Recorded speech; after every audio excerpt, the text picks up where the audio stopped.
Aujourd'hui, on va parler d'un concept qui s'appelle le concept d'évidence de vérité. Vous savez qu'il est prouvé aujourd'hui que le monde, l'univers, a un début, a un commencement.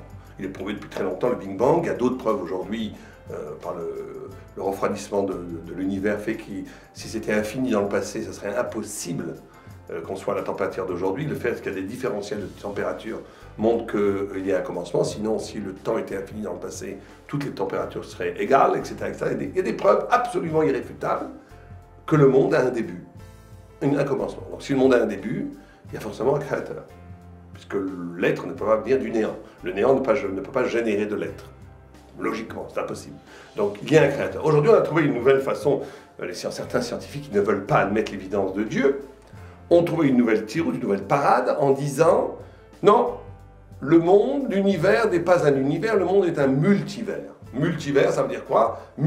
Plusieurs vers, il n'y a pas univers, un monde, il y a plusieurs mondes. Donc il y a une infinité de mondes. Bon, comme une coupe de bulles de champagne où chaque bulle serait un univers. Il y aurait une infinité, des multibulles.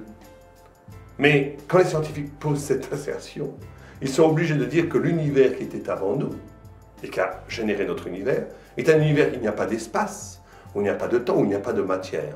Donc c'est quelque chose de purement spirituel. En vérité, qu'est-ce qu'ils font? Ils désignent, avec d'autres mots, Dieu. Quand on dit que ce qui a créé le monde est quelque chose qui n'a pas d'espace, de matière, de temporalité, et qu'il est purement spirituel, on dit que Dieu a créé le monde. Donc, il y a ici, vous voyez que c'est tout à fait intéressant. Par exemple, les gens, quand ils entendent, vous donnez un colloque devant des intellectuels, si vous dites Dieu, ça passe pas bien. Vous dites transcendance, là ça passe mieux. Ça veut dire qu'ici, il y a une sorte de mensonge par rapport à l'évidence. Il y a une évidence. Dieu a créé le monde.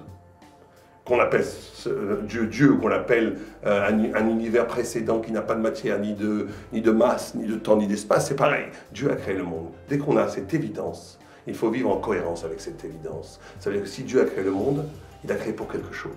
S'il a créé pour quelque chose, ça veut dire qu'il attend quelque chose de nous. Donc il faut harmoniser sa vie par rapport à cette attente et essayer de devenir Alevai, tous des tzadikim et des Eved Hashem. Amen.